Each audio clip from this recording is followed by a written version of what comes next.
Hey friend, please subscribe. 1 second for you. Big deal for me.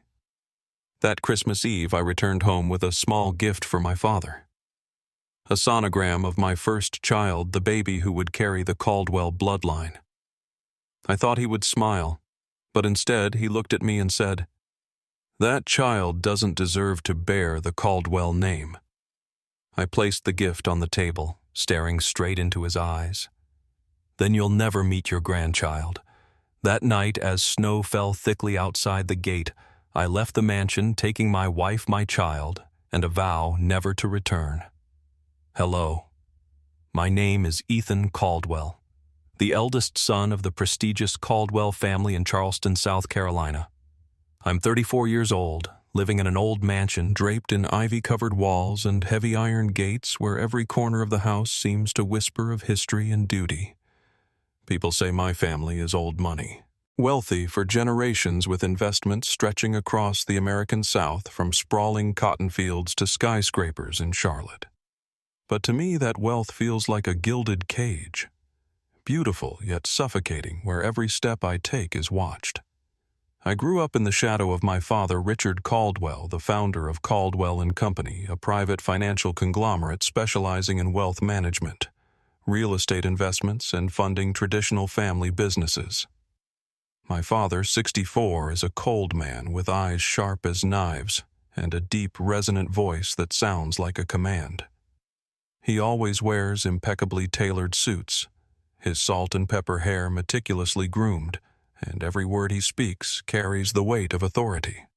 To him, reputation and status are the sole measures of a person's worth. I can still vividly recall the phrase he often repeated, his tone as firm as nails. Choosing the right person to marry is more important than choosing the right industry to invest in. Those words weren't just advice. They were a command, an invisible chain binding me to his expectations. I graduated with a degree in business administration from an Ivy League school, a path my father had charted for me since I was a child. Now I'm the director of business development at Caldwell and Company, a position everyone considers prestigious, but which to me feels like a velvet-upholstered chair lined with thorns.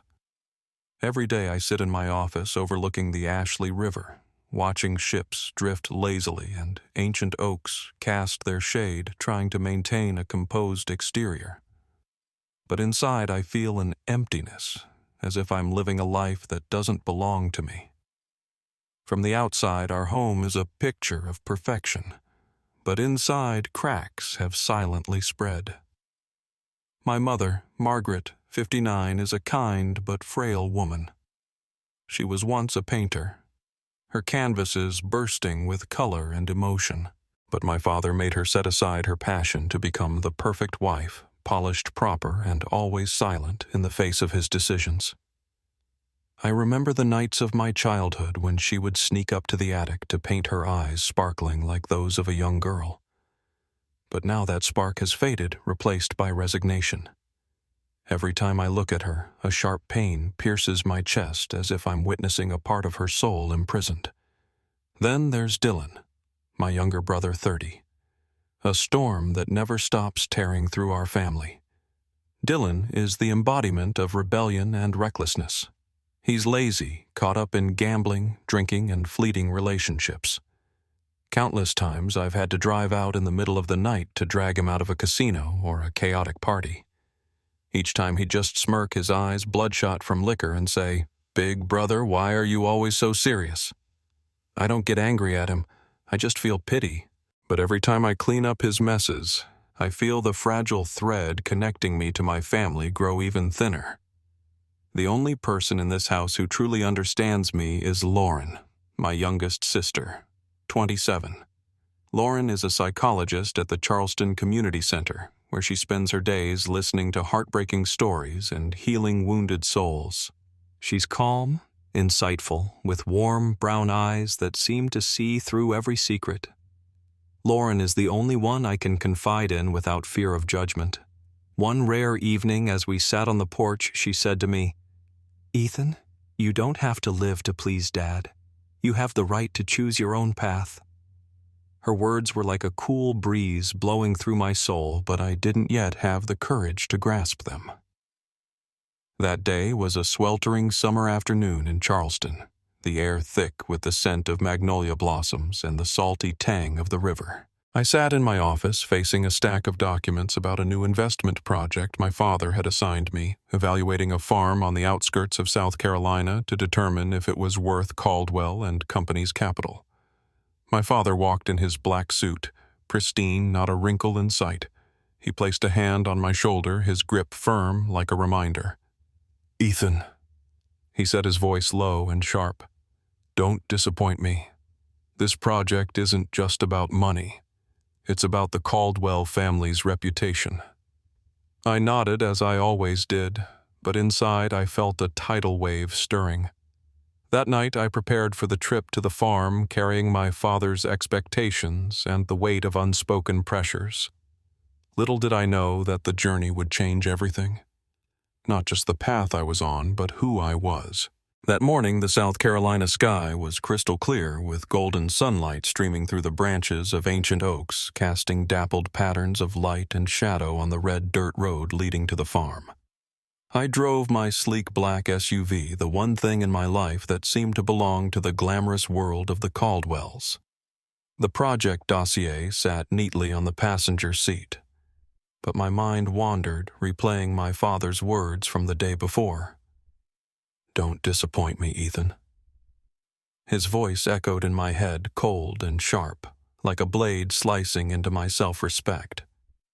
The farm was located on the outskirts, about 45 minutes from Charleston. When I arrived, the scent of damp earth and fresh grass flooded through the car window, mingling with the breeze rustling through endless fields of corn. The farm wasn't large, but it was tidy and well kept, with meticulously tended plots, lush rows of fruit trees, and a modest processing area tucked at the edge. I stepped out of the car, straightened my tie, and tried to maintain the professional demeanor of a business development director. But deep down, I felt out of place, as if I didn't belong here or anywhere. Then I saw her, Naomi Carter. She stood in the middle of the processing area, wearing a simple cotton shirt and faded jeans, holding a clipboard, her gaze focused.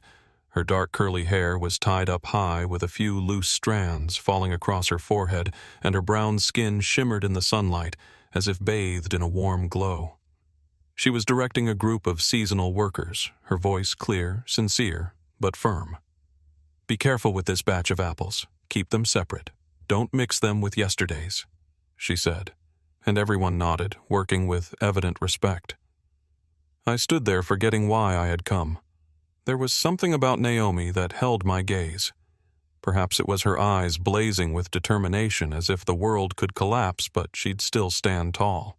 Or maybe it was the way she moved, graceful yet confident, as if she belonged to this land, to the meticulous patient work she was doing. I realized she was entirely different from the world I knew. The cold boardrooms, the expensive suits, the calculated conversations. I approached and introduced myself as Ethan from Caldwell and Company, here to evaluate the farm. Naomi Carter looked up, offering a slight, unpretentious smile. "Hi, I'm Naomi Carter, the manager of the processing area here. What would you like to see first?" Her voice was warm, but devoid of the flattery I was accustomed to in business dealings.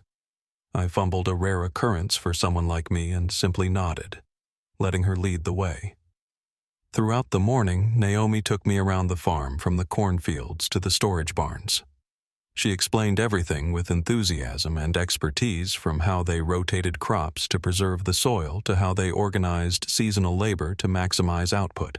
I listened, but my mind wasn't entirely on the numbers or investment plans.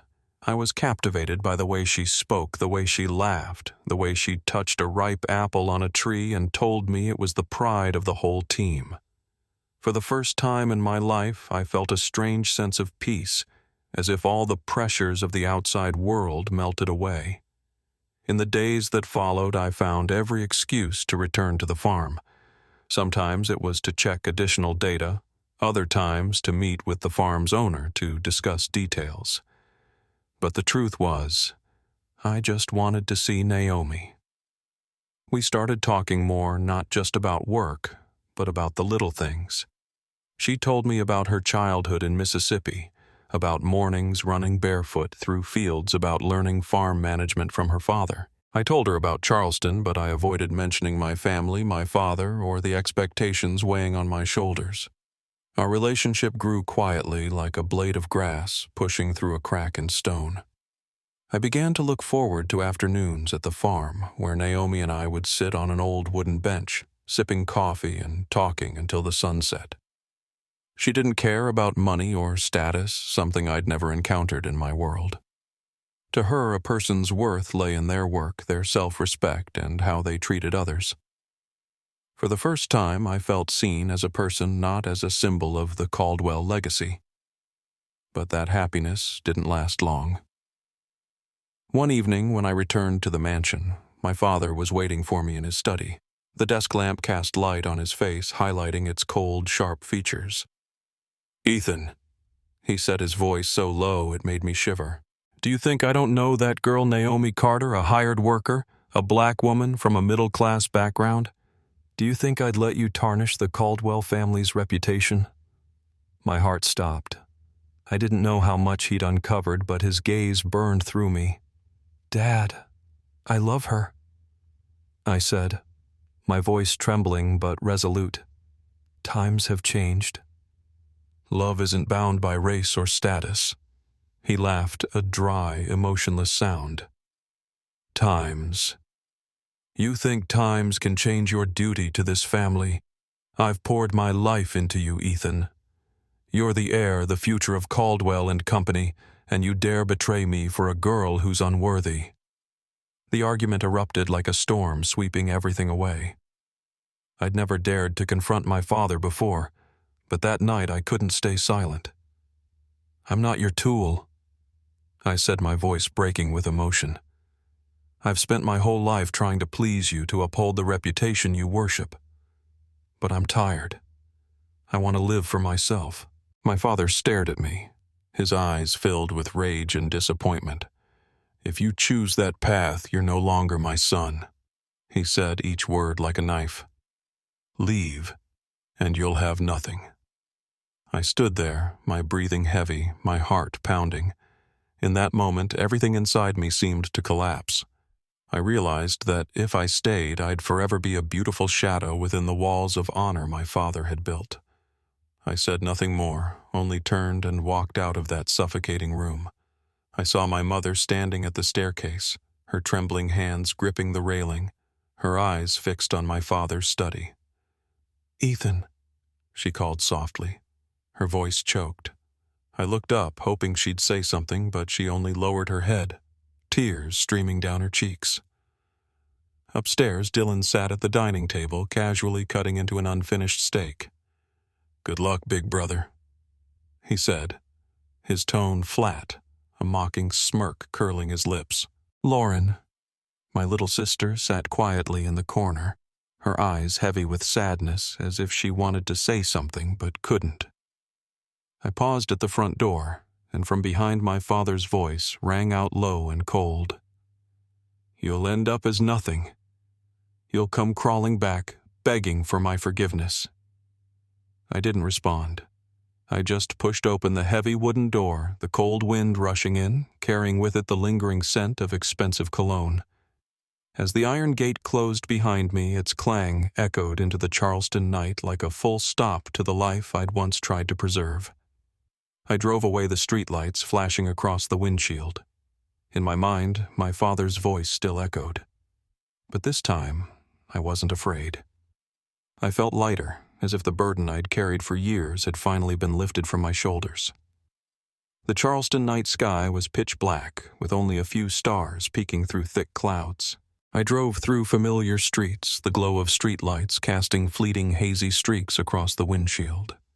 In my mind, my father's voice still echoed icy and sharp. "You'll have nothing left." But this time I wasn't afraid. I felt lighter, as if a boulder that had pressed on my chest for years had been lifted. I called Naomi, and her voice on the other end was warm like summer sunlight. "I'm at the farm," she said. "Come here, Ethan." and I drove straight there without hesitation. When I arrived, Naomi was standing on the porch wrapped in an old sweater, her eyes gleaming under the dim light. She didn't ask much, just wrapped her arms around me, her embrace warm and steady. I told her everything. The argument with my father, how I left the house, I once thought was my entire world. She listened without judgment, nodding gently and holding my hand tighter. For the first time, I felt I belonged somewhere, not because of reputation or expectations, but because of love. A week later, Naomi and I moved into a small apartment in Avondale on the western outskirts of Charleston. The apartment was old with peeling walls and creaky wooden floors, but to me it was warmer than any room in the Caldwell estate. Using my experience from Caldwell and Company, I applied for a job at a small investment firm specializing in financial consulting for family businesses and local farms. Thanks to my professional background, I was easily hired as a financial analyst. The job wasn't glamorous and the pay wasn't high, but I felt free. Every evening I returned to the apartment where Naomi greeted me with a smile and a simple meal.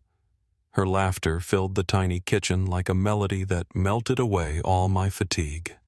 4 months later, we got married. It was a simple ceremony under the ancient oaks at Naomi's farm. Her family and friends came bringing homemade dishes and lively stories. Naomi wore a plain white dress, her curly hair cascading down, beautiful like a muse. I stood there holding her hand, my heart overflowing. But that joy was tinged with a hint of sorrow. From my side, only Lauren attended. She had snuck out of the house, defying my father's orders.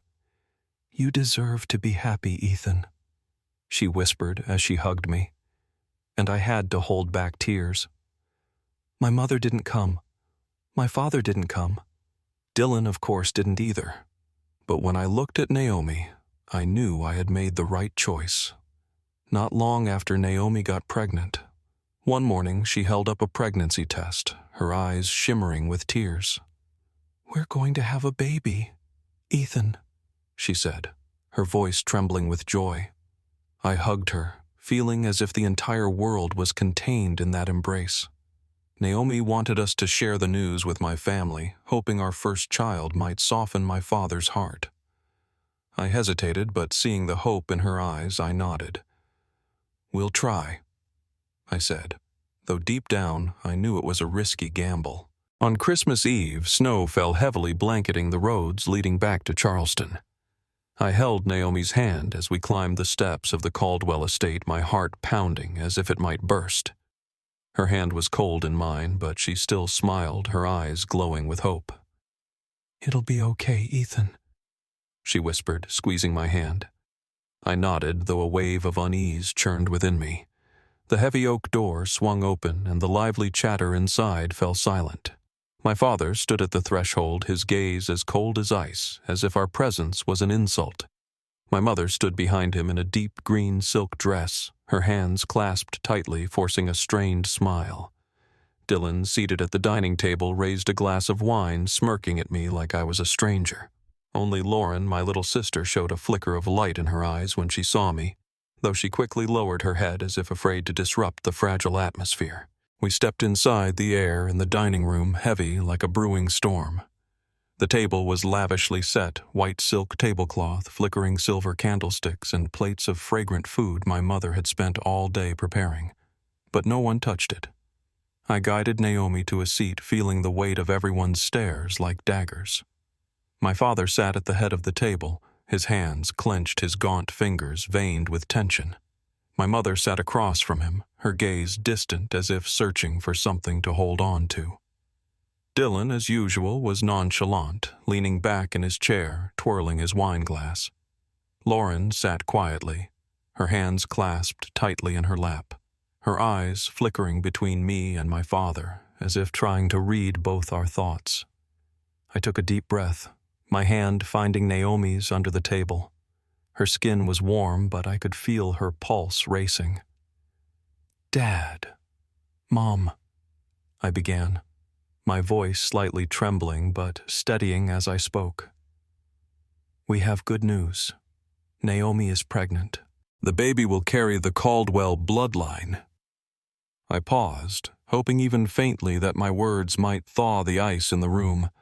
I looked at my father, waiting for a spark in his eyes, a sign of acceptance, but he only stared at me, his gaze like twin blades cutting deep into my heart. He leaned forward, his lips pressed tight, and spoke slowly, his voice sharp as a knife. "That child doesn't deserve to bear the Caldwell name." Each word was a slash. "You've already removed yourself from this family, Ethan. Did you think I'd accept her?"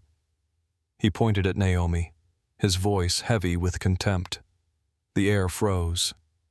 Naomi squeezed my hand, her body tensing, but she held her head high, her gaze resolute. "Sir," she said, her voice calm but trembling, "I don't need your acceptance to love Ethan, or to love our child." Her words were like a small flame burning brightly in the cold room, but my father only scoffed. A dry, emotionless sound. My mother stood abruptly, her chair scraping against the wooden floor.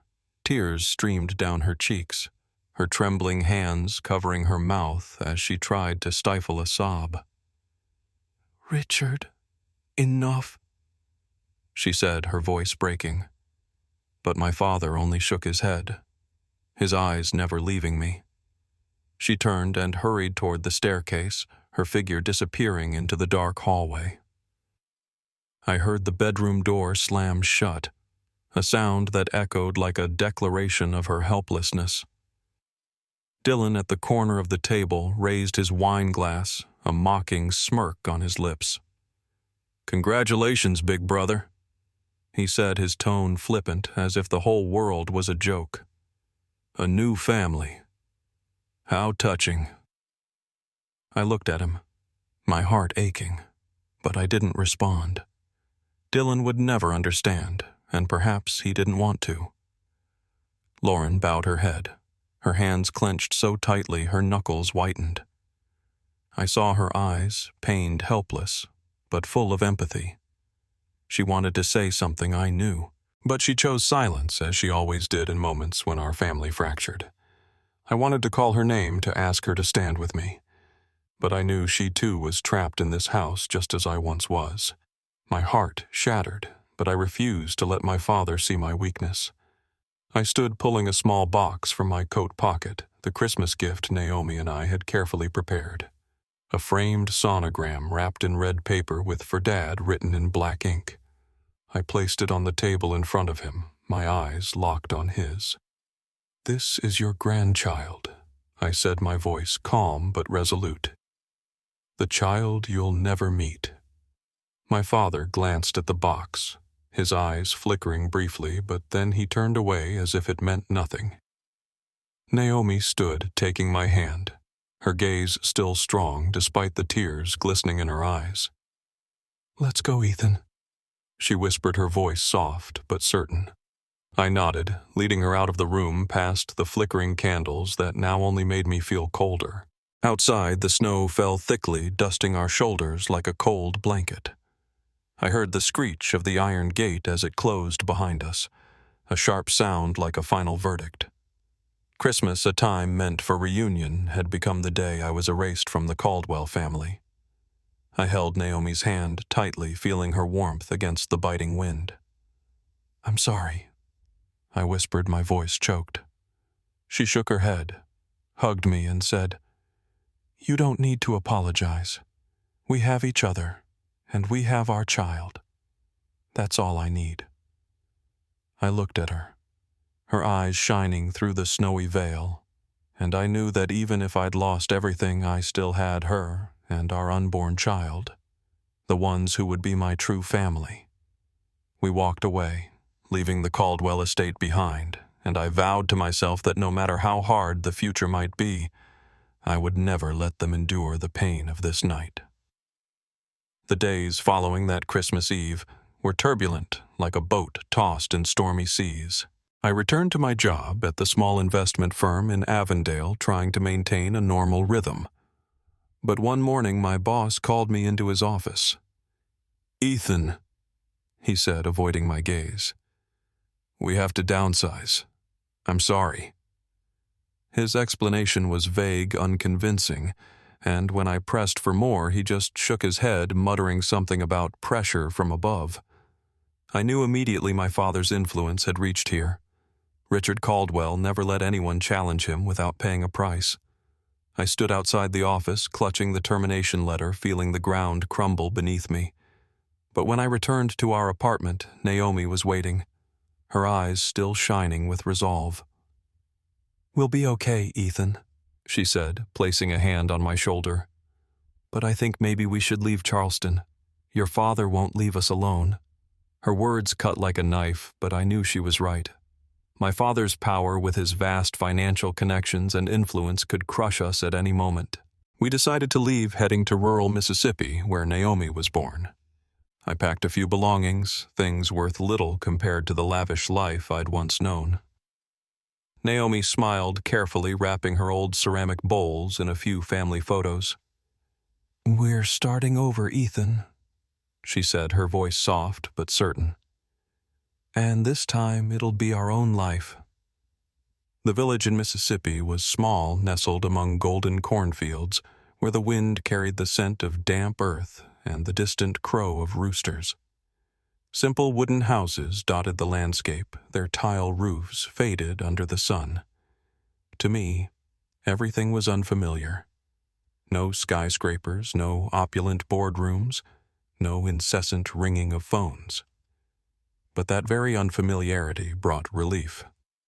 I was no longer the Caldwell heir, no longer my father's shadow. I found work as a farmhand at a nearby farm. The job was grueling, hauling crates of produce, fixing fences under the scorching sun. Sweat soaked my shirt. My hands grew calloused, but I felt at ease. No more complex financial reports, no more scrutinizing stares. Each evening, I returned to our small wooden house where Naomi greeted me with a smile and the aroma of bean soup. Our meals were simple bread soup, a plate of vegetables. But I realized true happiness wasn't found in lavish feasts, but in moments like these, sitting beside Naomi, listening to her talk about her day, my heart brimming with contentment. Naomi opened a small tailoring shop at the corner of the village market. She sat at an old sewing machine. Her eyes focused, her deft hands transforming rough fabric into dresses and shirts. The work was demanding, but she persevered, and soon her shop became a gathering place for villagers who came to order clothes and chat lively. "That Miss Carter is so capable," they said, and I felt proud watching Naomi earn their respect. Her parents, Mr. and Mrs. Carter, lived a few houses down and occasionally stopped by bringing tomatoes or cucumbers from their garden. "Keep an eye on that Ethan boy. Don't let him work himself too hard," Mr. Carter teased, and I laughed, feeling like I'd found a new family. Spring arrived, bringing gentle rains and vibrant green fields. One morning, Naomi went into labor. I drove her to the county general hospital, holding her hand the entire way, my heart pounding with both worry and excitement. When our son's first cry echoed through the room, I knelt beside her bed, tears streaming down my face. Little Noah, with curly hair like his mother's and bright sparkling eyes, was the most precious gift I'd ever received. I looked at Naomi, exhausted but radiant, and hugged her tightly. "Thank you," I whispered, my voice choked. "Thank you for giving me everything." Noah's birth brought overwhelming joy. Naomi's family came bearing blessings and small gifts, a hand-knitted blanket, a tiny pair of woolen shoes. Mr. and Mrs. Carter held their grandson, beaming with pride. And I realized this was the true meaning of family, a place of unconditional love, free of calculations or expectations. On summer evenings, I sat on the porch, listening to the crickets hum, watching Naomi rock Noah to sleep in an old wooden cradle. She sang softly a Mississippi folk song, her voice sweet as a breeze. I leaned against the door frame, feeling a peace I'd never known in my life. This life was simple, but in that simplicity I found what I'd always lacked: a place to belong. 13 months passed, and our life in Mississippi slowly found its rhythm. Little Noah, with his curly hair and bright eyes like his mother's, began to take wobbly steps across the wooden floor. His laughter, clear as a bell, lit up the house. Naomi stayed busy with her tailoring shop, her hands deftly working the old sewing machine. While I labored at the farm, sweat soaking my shirt, but my heart light. In the afternoons, I'd come home to find Noah playing on the grass, Naomi watching him with love in her eyes. We didn't have much, but we had each other, and for me, that was enough. But that peace, I slowly realized, was only a fragile pause before the storm. One morning, I received a message from the farm owner. "Ethan, I'm sorry," he said, his voice hesitant over the phone. "I can't keep you on. There are some issues." He didn't elaborate, but I knew. My father, Richard Caldwell, had reached even this quiet corner of rural Mississippi. I stood in the middle of the cornfield, gripping the phone, feeling an invisible hand strangling me. My father, with his unyielding pride, couldn't bear that I was living happily without him. I returned home, trying to hide my worry, but Naomi saw through me. She always did. "What's wrong, Ethan?" she asked, resting her hand on mine. I told her about the firing, about my suspicion that my father was behind it. Her eyes darkened, but she didn't let me see her fear. "We'll find a way," she said, her voice firm, but even Naomi couldn't have foreseen how much worse things would get. A few weeks later, Naomi's tailoring shop began to lose customers. The women who once chatted lively in her shop now avoided it, citing vague excuses about being busy. One day, Mrs. Whitaker, a loyal customer, pulled Naomi aside at the market and whispered, "Miss Carter, I don't want you to get in trouble, but some people from Charleston came around asking about you and Ethan. They weren't friendly." Naomi relayed this to me, her voice trembling slightly, and I felt my blood boil. My father wasn't just trying to ruin my life.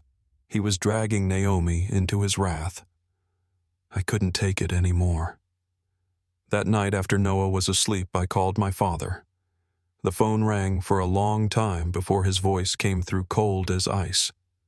"Ethan," he said, as if my name itself was a disappointment. "Are you calling to apologize?" "What are you doing?" I asked, struggling to keep from shouting. "Why won't you leave us alone?" He laughed, a dry, emotionless sound. "You think you can walk away from your family's responsibilities and live like some nobody? I gave you everything, Ethan. Reputation, wealth, a future. And you threw it away for a girl who's unworthy. Come back, take over Caldwell and Company, and I'll stop." "Don't you get it?" I replied, my voice choked with anger and pain. "I don't want to live in your cage anymore. I found happiness, a real family. You can't take that away. You'll regret this," he said, then hung up. The beeping tone sounded like a warning, and I knew he wouldn't stop. My father, with his vast financial connections and power, would keep tightening the noose around us. The months that followed became a series of escapes. We moved constantly from Mississippi to nearby small towns, hoping to find a place beyond my father's reach. But each time his shadow loomed, I was fired again with vague excuses. No one dared hire me, as if the name Ethan Caldwell had been marked. Naomi's tailoring shop couldn't survive either. Customers vanished, and she began to wear out. I saw her sitting by the window, her gaze pensive, her hands resting on her stomach where Noah once grew. "I just want our son to grow up in peace," she whispered, and my heart broke. I had pulled her into this storm, and now I was powerless to protect her. In the days that followed, we moved again, this time to an even smaller town a few hours' drive from Mississippi. Our new home was a modest wooden apartment, its tin roof clattering under the rain, but it was warm enough to shelter our little family. I found work at an auto repair shop, a manual job with low pay, but I hoped it was far enough to escape my father's reach. Naomi tried to reopen her tailoring shop, but the spark in her eyes had dimmed. Worry had etched itself onto her face, though she tried to hide it with forced smiles. Each night, as Noah slept soundly, I held her in the darkness, whispering promises that everything would be okay. but even I wasn't sure I believed it. One chilly early winter afternoon, as the wind swept through barren fields, there was a knock at the door. I hesitated, my heart pounding, fearing it was another debt collector or bad news from Charleston. Naomi, playing with Noah on the rug, looked up, her eyes filled with concern. I opened the door, and there stood my mother, Margaret Caldwell. Her face was gaunt, her silver hair falling loosely across her forehead, but her eyes held a determination I'd never seen before. She stood there clutching an old suitcase, her thin coat trembling in the cold wind. "Ethan," she said, her voice choked but resolute, "I came to see you." I was stunned, at a loss for words. Naomi stood holding Noah in her arms and invited her in. We sat around our small wooden table, the golden glow of a hanging lamp illuminating my mother's face, highlighting wrinkles I hadn't noticed before.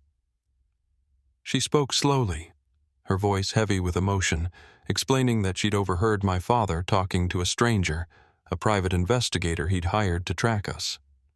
She learned he'd been using his money and influence to pressure employers, forcing them to fire me and driving customers away from Naomi's shop. "I couldn't stand it anymore," she said, her eyes welling with tears. "I've spent my whole life in silence, letting your father control everything, but I can't let him destroy your life any longer."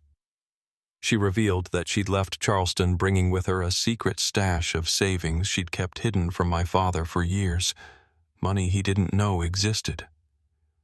"I want to use it to help you, Ethan," she said, her voice trembling, "and I'm sorry. Sorry for not protecting you when you needed me most." Her apology was like a knife, both painful and soothing. I remembered the nights of my childhood when she'd read me stories, her voice warm like a lullaby. For years, I'd thought that voice was gone, buried under the facade of the perfect wife. But now it was back, faint but sincere. I said nothing, only stood and hugged her. Her frail arms held me, and in that embrace, I felt the love I'd thought was lost beneath her polished exterior. Naomi, standing nearby, smiled, her eyes glistening with tears. "Stay with us," she said, and my mother nodded, a rare smile breaking across her lips. My mother moved in with us. She looked after Noah, playing with him and telling him the same story she once told me. One day, I saw her pull out a box of paints and old canvases from her suitcase. "I used to paint," she said hesitantly, as if afraid I'd judge her. But when I saw her begin to sketch, her trembling hands tracing the first lines, I knew she was rediscovering herself. Her paintings, rural landscapes, cornfields under the sun, and Noah's smile seemed to breathe life into our home. Naomi reopened her tailoring shop in a quieter corner of the town's market. She worked tirelessly, and slowly the locals returned, bringing fabric and stories. My job at the repair shop, though far from glamorous, was steady, and for the first time in months I didn't have to look over my shoulder to see if someone was watching. Each evening we gathered around our simple dining table. A plate of mashed potatoes, vegetables from the Carter's garden, and Noah's laughter as my mother teased him with a silly story. The scent of wood smoke from the fireplace mingled with the soft glow of the lamp, and I felt a peace I'd once thought impossible. Since my mother's arrival, the pressure from my father seemed to fade. No more unexpected termination letters, no more whispers about people from Charleston. Naomi's shop began to thrive again, with customers returning in droves. We lived steadily for 8 months, the longest stretch of calm we'd had since leaving Charleston. I started to believe that my mother's departure had changed my father, that he'd realized the cost of his pride. 8 months passed, and our life in the small town settled into a familiar rhythm. I worked at the auto repair shop, my hands calloused from tightening bolts and fixing machinery. But each day I felt stronger. Not from physical strength, but because I was living the life I'd chosen. Naomi, with her radiant smile, was busy at her tailoring shop. And Noah, our little boy, grew more spirited, running around the yard with his clear, joyful laughter. My mother painted more her artwork, adorning our walls, adding splashes of color to our simple happiness. I thought perhaps we had truly escaped my father's shadow. But one early autumn night, as I was lulling Noah to sleep, the phone rang, cutting through my soft singing. Noah stirred his small eyes tightly shut, and I quickly answered to avoid waking him. It was Lauren, her voice trembling, unlike the calm little sister I'd always known. "Ethan," she said, as if struggling to hold back her emotions. "Things here are falling apart." I sat down on the old wooden chair, my heart pounding. Lauren explained that since my mother left, our father had grown silent, almost unrecognizable. He locked himself in his study, speaking to no one, drinking, and staring out the window. Caldwell and Company. The financial empire he'd built with such pride was crumbling. Dozens of contracts were left unfinished. Branches lacked oversight, and employees had lost faith. His age and health could no longer turn the tide. But the worst, Lauren said, was Dylan. My younger brother, with his characteristic recklessness, had abused the new position our father gave him, embezzling company funds. He spent lavishly on parties, friends, and fleeting pleasures. When the scandal broke, the press descended like vultures, tearing into Caldwell and Company mercilessly. Stocks plummeted, partners turned their backs, and the Caldwell name, once a symbol of power, was now smeared across headlines. "Dad knows everything," Lauren said, her voice breaking. "He understands that his blind pride has pushed everything to the brink, but he doesn't know what to do." I sat frozen, gripping the phone tightly. Lauren continued, her voice growing softer. She said he sat in his study staring at the sonogram I'd left behind that Christmas Eve. The picture of Noah, the grandchild he'd once declared unworthy of the Caldwell name. Lauren said that many nights she heard him call my name in his delirious sleep, his voice hollow like a man who had lost everything. The call ended, and I sat in the darkness listening to the patter of rain on the porch. Naomi came in, placing a hand on my shoulder. "Lauren," she asked. I nodded, recounting everything. She listened, her eyes pensive, then asked, "What are you thinking, Ethan?" I didn't answer right away, only stared out the window where raindrops glimmered under the streetlights. A storm of emotions churned within me. Anger, pain, and a flicker of pity. My father had done everything to destroy my life, but now he was paying the price with the very empire he'd built. A few days later, I came across a local newspaper, its front page featuring a photo of my father leaning on a cane as he left the Caldwell and Company building.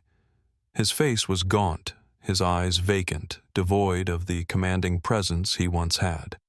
The headline read, "Caldwell and Company on the brink of bankruptcy." I stared at the photo, my heart heavy. Part of me wanted to fold the paper and forget it, but another part, one I didn't want to acknowledge, felt a pang of sorrow. I folded the paper without a word, but the image haunted me. One evening, the phone rang again. This time, Lauren's voice was more urgent. "Ethan, Dad's in the hospital.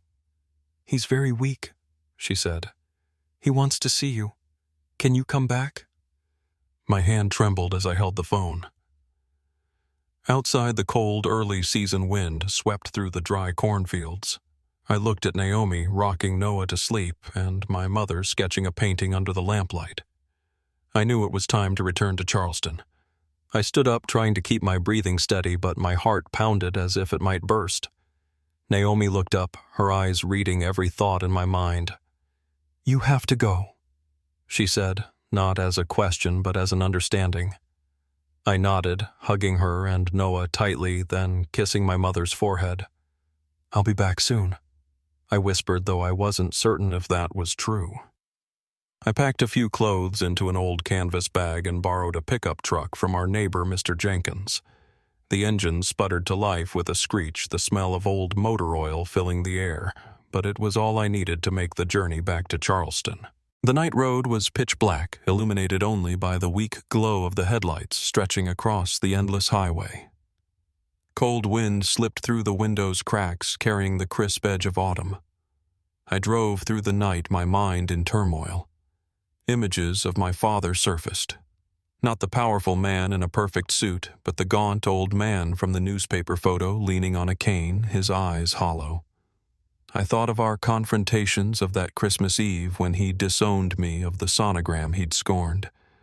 But above all, I thought of my childhood days when he'd carried me on his shoulders, pointing out ships on the Ashley River and sharing his dreams of building an empire. Was that father still there, or had his pride consumed him? When I arrived at the Roper Hospital, dawn was just breaking. Pale morning light filtered through the glass windows, making the hospital air feel even colder. Lauren was sitting by my father's bedside, her eyes red and her face weary, but she managed a faint smile when she saw me. "You came," she whispered, standing to hug me. She held my hand for a moment as if passing me strength, then quietly left, leaving me and my father alone in the room with only the steady beep of the heart monitor breaking the silence. My father lay there frail, his hair almost entirely white, his skin wrinkled like thin paper. He looked smaller than I remembered, as if time and illness had stripped away all his commanding presence. As I approached, he stirred awake, his eyes flickering with surprise, then sinking with pain and regret.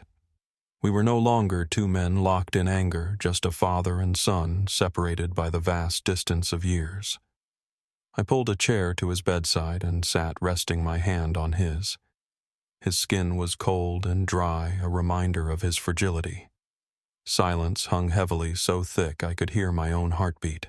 Then he spoke, his voice weak, almost a whisper. "Ethan, I'm sorry." Those simple words stunned me. "I was wrong," he continued, his voice breaking. "I let pride blind me. I only wanted you to preserve the family legacy, but I lost you." Tears rolled down his weathered face, tears I'd never seen before. I bowed my head, emotions surging, anger, pain, and a trace of pity. I wanted to say I forgave him, but my throat tightened as if years of hurt still blocked the way. Instead, I squeezed his hand tighter and said, "Focus on getting better, Dad. I'll come back. I'll help the company recover." We sat there talking for the first time in years without arguing. He spoke of the early days of building Caldwell and Company, of the dreams he'd once had and the fear of losing it all. I told him about Noah, about his smile, about how he called me Daddy in his babbling voice. My father smiled, a weak but genuine smile, and I saw his eyes light up as if brought back to life through stories of his grandson. Eventually he drifted into sleep, his breathing steadier. I adjusted his blanket, watching him rest, his face more peaceful than I'd ever seen. The heart monitor beeped steadily behind, like the rhythm of a new beginning. I stood and walked out to the hallway where Lauren was waiting. She hugged me without a word, but I knew she shared my hope that the door between my father and me hadn't closed entirely. The next day I called Naomi. Her voice came through the phone, gentle but brimming with strength. "Are you okay, Ethan?" she asked. I told her about my father, his apologies, and my promise to return and save Caldwell and Company. She was silent for a moment, then said, "If that's what you need to do, I'm with you. We'll do it together." Her words were like a cool breeze sweeping away my doubts. I knew it was time to bring our little family back to Charleston. Not to return to the gilded cage, but to build a new future grounded in love and forgiveness. A few days later, I brought Naomi, Noah, and my mother back to the Caldwell estate where I was born and raised. As the iron gate swung open, a flood of memories rushed in.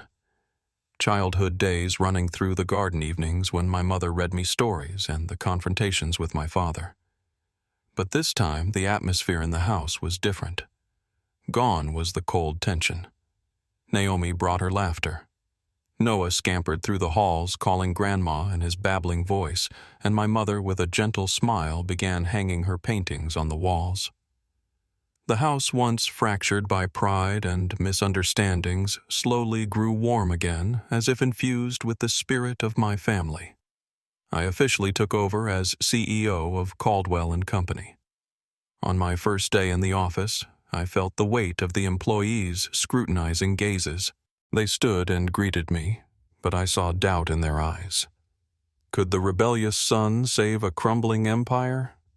I didn't say much, only shook each person's hand, looked them in the eye, and began reorganizing. The books were chaotic, contracts were unfinished, and partners' trust was nearly gone. But I wasn't afraid. I had survived the hardest days in Mississippi, and I knew that with patience and determination, I could do this. One late afternoon, Dylan appeared. He stood at the office door, his face haggard, his suit wrinkled, stripped of the defiant arrogance he once wore. "Big brother," he said, his voice. I have nowhere else to go." My heart ached at the sight of my younger brother, but I didn't let emotion sway me. "Dylan," I said calmly, "stay and help me rebuild the company. But this time there's no room for mistakes." He looked at me, his eyes filled with anger and hurt, then turned and walked away. I stood frozen, watching his figure disappear, my heart heavy but resolute. I couldn't let Dylan drag our family down again. The next day I took action. I cut off all financial support to Dylan, froze his credit cards, and held a press conference. Before the reporters, I declared, "Dylan Caldwell is no longer a member of the Caldwell family. His actions and mistakes are unrelated to Caldwell and Company. He will bear full responsibility for himself." The words were heavy but necessary.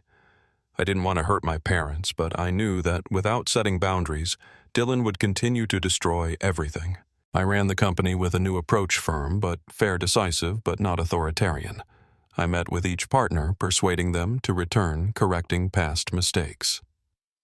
Within 3 years, Caldwell and Company began to recover. Stocks rose again, branches stabilized, and the Caldwell name echoed once more in financial circles, not as a stain, but as a symbol of rebirth. My father's health also improved. He began to stand and walk lightly, even playing with Noah in the garden. Watching him carry his grandson laughing as Noah tugged at his hair filled me with bittersweet joy. He was no longer the commanding Richard Caldwell, but simply a grandfather finding solace in simple moments. My mother, with her increasingly vibrant paintings, seemed to rediscover herself. Naomi learned to play the guitar, and every evening her folk melodies filled the house with laughter. Lauren, my sister, read stories to Noah, her voice as soothing as a lullaby. And my father and I, we sat at the table discussing the company's future, no longer as adversaries, but as two men working toward a shared goal. On autumn evenings, as the breeze gently rustled the oaks in the garden, the Caldwell house felt alive with a new spirit.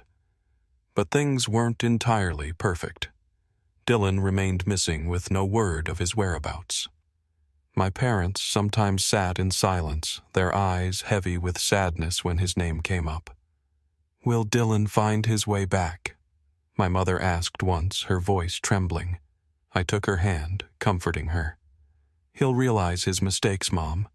We just have to wait." Years passed, and under my leadership, Caldwell and Company not only regained its standing, but soared beyond its golden era. The name Caldwell and Company once again became a symbol of resilience and innovation. Each day as I stepped into the office, I no longer felt the weight of being an heir, but the pride of a man building his own legacy. One early spring morning, my father called me into his old study. He sat there, not in his usual impeccable suit, but in a simple sweater, his white hair falling loosely across his forehead. "Ethan," he said, his voice slow but steady, "I've decided to retire. From now on, Caldwell and Company is yours." I looked at him, saying nothing, only nodding. But when he stood and hugged me awkwardly but warmly, I felt a connection we'd never had before. He was no longer the commanding Richard Caldwell, but simply a father who wanted to spend his remaining years with his family. He began to live more slowly. I often saw him and my mother strolling through the park hand in hand like newlyweds. He read books, played chess, and sometimes looked after Noah patiently, telling him stories about the ships on the Ashley River. Watching him, I realized that time and love could heal even the deepest wounds. Then one day, Naomi called me from her tailoring shop, her voice trembling with joy. "Ethan, I have good news," she said. "We're having another child, a girl." I stood frozen, nearly dropping the phone. When I rushed home and hugged her tightly, tears streamed down my cheeks. Noah, playing with his wooden blocks, looked up curiously and asked Daddy, "Why are you crying?" I laughed, pulling him into my arms, and said, "Because I'm happy, son." The news was like a new ray of light, filling our family with emotion. When my father heard, he insisted on throwing a grand party at the Caldwell estate, inviting friends, partners, and loved ones. "We need to celebrate," he said, his eyes shining as they once did. That night, the mansion glowed under candlelight with soft piano music filling the air. The long dining table was elegantly decorated, wine shimmering in glasses and candlelight reflecting off crystal. Guests gathered, their laughter and chatter lively, but I only wanted to stand beside Naomi, holding her hand, feeling the warmth of the woman who had changed my life. My mother, in an elegant green dress, stood by my father, her smile radiant as if she had rediscovered herself. Lauren, ever calm, played with Noah, reading him fairy tales. Atmosphere brimmed with joy. Yet I still felt a small void. Dylan, my brother, whom I still hoped would return. Midway through the party, my father stood, a glass of wine in hand, his gaze sweeping the room. Everyone fell silent, waiting. His voice was slow but resolute. "I've spent my life chasing reputation and pride, and I paid a heavy price. I lost years of love to my own blindness." He paused, looking at my mother, then at me and Naomi. "I'm sorry to Margaret, to Ethan, to Naomi for my mistakes.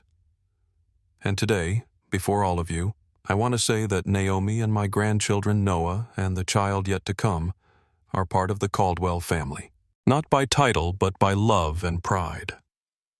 Applause erupted. Naomi squeezed my hand, tears streaming down her cheeks. I held her tightly, my heart swelling with happiness. My mother looked at my father, her eyes filled with emotion as if she'd waited a lifetime for those words.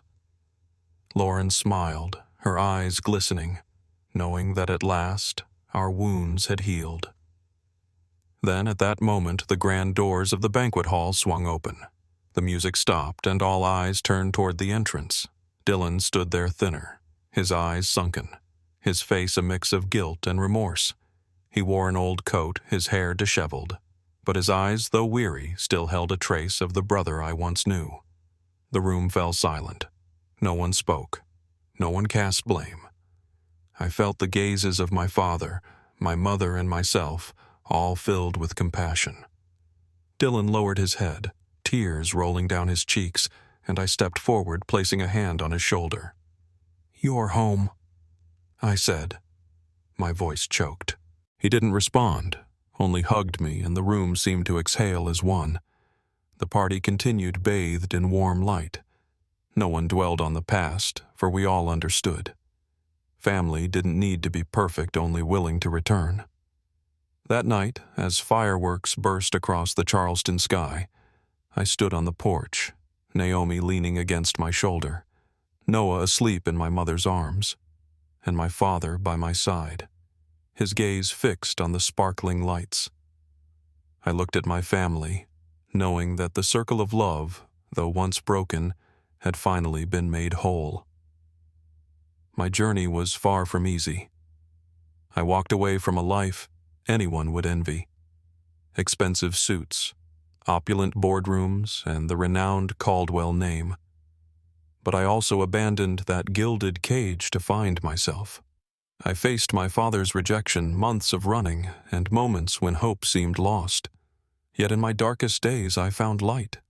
In Naomi's smile, in Noah's first cry, in my mother's embrace, and ultimately in my father's apology. Every step, every wound taught me that true happiness lies not in others' expectations, but in what your heart yearns for. Naomi once told me on an afternoon in Mississippi as we sat on the porch watching Noah play in the grass, "Happiness is daring to live authentically, Ethan.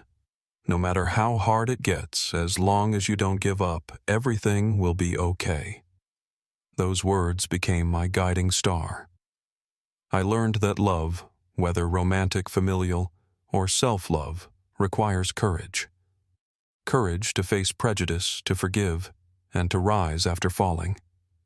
Dylan was proof of that. When he stood at the banquet hall door, gaunt and filled with remorse, I didn't see a failure, but a brother who had lost his way and finally found his way back. I don't know what he endured during his years away, but his eyes that night spoke of lessons learned.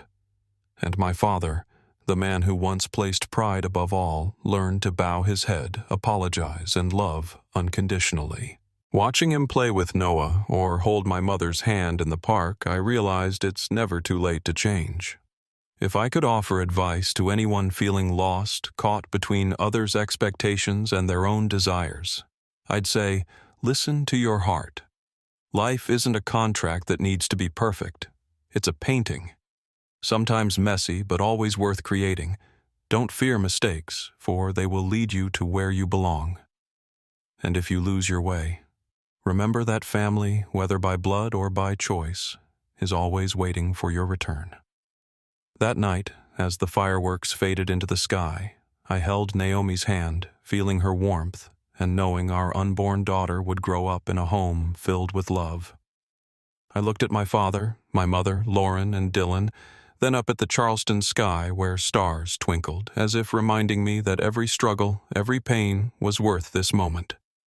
My life, once shattered, had been stitched back together with threads of love, forgiveness, and hope. And if I could do it, anyone can.